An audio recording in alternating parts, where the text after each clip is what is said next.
ये आज आपके साथ ये चौथा साल जारी है। 2019 में केस बना, 2020 में अदालत में आए और अभी तक ना कोई गवाह आते हैं, ना पता चलता है केस है क्या। तो हम तो पहले दिन से कह रहे हैं कि इस अदालत में कैमरे लगाएं और पाकिस्तान के अवाम को दिखाएं कि कौन सा जुर्म हुआ है यहाँ पर। आप यकीन करें, हम जजों से भी पूछते हैं, नैब से पूछते हैं यार कि हमारा कसूर क्या है, हमारा जुर्म क्या है, लेकिन अभी तक पता नहीं चला। बहरहाल पिछली दफ़ा जो नैब का केस मेरे खिलाफ था वो 9 साल चला था, तो अभी तो सिर्फ 3.5 साल हुए हैं, तो ये भी चल जाएगा। नैब के बारे में लोग सवाल करते हैं, मैं हमेशा कहता हूँ नैब रहा तो मुल्क नहीं चलेगा। या आप मुल्क चलाएं या नैब चला लें। आप ये देख लें, मियां नवाज शरीफ साहब के केस आपके सामने है। 2018 में तारीख पीछे करके एन इलेक्शन के दौरान उनको कन्विक्ट किया गया। उसके 6 महीने बाद दूसरी कन्विक्शन की गई। जज ने कहा कि मैंने ब्लैकमेल होकर ये फैसला दिया है। उसने कहा कि जज ने खुद कहा मरने से पहले कि मेरा फैसला झूठा है, गलत है। मॉनिटरिंग जज सुप्रीम कोर्ट का उस केस पर लगा हुआ था। आज 5 साल बाद मियां नवाज शरीफ को इस्लामाबाद हाई कोर्ट ने 5.5 साल के बाद एक्विट किया है, बरी कर दिया है। और लोग कहते हैं जी इंसाफ हो गया है। ये इंसाफ हो गया है? मियां नवाज शरीफ के 5 साल कौन वापस करेगा? उनका जेल का वक्त कौन वापस करेगा? उनकी जो हद तक इज्जत हो उसको कौन वापस करेगा? ये सवाल नैब में आने वाले हर शख्स का है कि आप जो ये तमाशे लगाते हैं, Javed Iqbal justice supreme court तो घर बैठा हुआ है। आज कोई है जो उसे सवाल कर सके तो जाली केस क्यों बना रहे थे? उन जजों से कौन पूछेगा तो उन जाली फैसले क्यों करते थे? तो इंसाफ का निजाम तो ना हो, ये नाइंसाफी का निजाम है। आज हम 9 साल में पहले अदालतों में पेश हुआ, अब 3.5 साल इस अदालत में हो गए, 4 साल इस्लामाबाद में हो गए।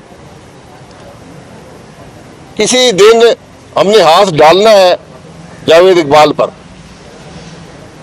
एक दिन तो इंसाफ का आएगा ना। तो मैं आज भी कहता हूं कि ये नाइंसाफी छोड़ें। जिस मुल्क का निजाम नाइंसाफी पे मबनी हो वो मुल्क नहीं चलता। जिस मुल्क में उस मुल्क के वज़ीर-ए-आज़म को इंसाफ ना मिल सके, वो आदमी जो 3 दफा वज़ीर-ए-आज़म रहा उसको इंसाफ ना मिले, वहां आम आदमी जो इन अदालतों में बैठे हुए, आप अंदर जाकर देख लें, अदालतें भरी हुई हैं, सिर्फ तारीखें मिलती हैं, ना कोई गवाह आता है, ना कोई केस है। तो अगर मुल्क के वज़ीर-ए-आज़म को इंसाफ नहीं मिलेगा तो गरीब आदमी को क्या इंसाफ मिलेगा? ये सवाल है जो आज मुल्क के लिए है। हम बातें बहुत करते हैं, तरक्की की बात करते हैं, मुल्क की मईशत की बात करते हैं। जिस मुल्क में अदालती निज़ाम महफूज नहीं होगा, वो इंसाफ नहीं देगा, वहाँ ना तरक्की होगी ना मईशत आगे बढ़ेगी। ये बातें समझने की हैं। अगर नहीं समझेंगे, दूसरे ममालिक को देख लें जो तरक्की कर रहे हैं, तरक्की कर चुके हैं। बुनियादी चीज़ अदालती निज़ाम है, इंसाफ का निज़ाम है, उसके बगैर मुल्क आगे नहीं चलते।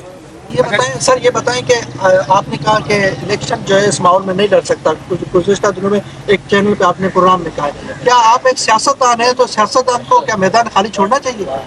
देखिए, मैंने ये कहा है कि जो आज मुल्क के सियासी हालात हैं, इसमें इलेक्शन कुछ नहीं देगा। एक बड़ी खराबी पैदा होगी, मैं उस खराबी का हिस्सा नहीं बनना चाहता। मैदान छोड़ने का मतलब एहतजाज होता है। जब मुझे ऐसा आदमी जो 35 साल से सियासत में अगर ये बात कर रहा है तो जरा उसको समझने की कोशिश करें मैं क्यों ये बात कर रहा हूँ। मैदान खाली हो जाते हैं, इंसान एक सांस की मार है, मैदान खाली हो जाता है। मैदान की बात नहीं है, बात मुल्क की है, बात निज़ाम की है, और बात इस मुल्क के 24 करोड़ अवाम की है कि उनका क्या बनेगा। साहब, ये जो भाई ने सवाल, निसार साहब पीटीआई में जा रहे हैं, क्या कुछ इस तरह की खबरें दे रहे करते हैं? यार, मेरे उनसे 6 साल से मुलाकात नहीं हुई। अपनी क्या राय है? मैं राय नहीं दे सकता इस बात। आप कह रहे हैं कि मौजूदा हालात में इलेक्शन आप नहीं लड़ रहे, क्या हालात से खौफजदा हो गए क्योंकि आप पिछले इलेक्शन में आपको हरा दिया गया था, या मिफ्ता इस्माइल और मेरे भाई, मुस्तफा नवाज की दोस्ती की वजह से हालात, इलेक्शन नहीं लड़ना? मेरा कोई दावा नहीं है, बट हालात से खौफजदगी नहीं होती है। अगर मियां साहब ने जितना मेरा इलेक्शन इस दफा आसान है, जिंदगी में कभी नहीं था। अगर मियां साहब आपसे मुलाकात करते हैं और वो आपको इलेक्शन लड़ने की दावत देते हैं, फिर क्या होगा? तो वो मुलाकात ये मफरूजे पर मबनी सवाल मैं नहीं दे सकता। मैंने एक फैसला कर दिया है, उस फैसले से मैं पीछे नहीं हट सकता। सर आपकी लंदन में तो मुलाकातें हुई, यहाँ कोई आपको मियाँ साहब की तरफ से कोई दावत मिली है मुलाकात की? नहीं, वो कल हुक्म करें, मैं 4 घंटे लगते हैं इस्लामाबाद से लाहौर तक, मैं चले जाऊँ, लेकिन कुछ उसमें आगे बहस की गुंजाइश नहीं है मेरे फैसले।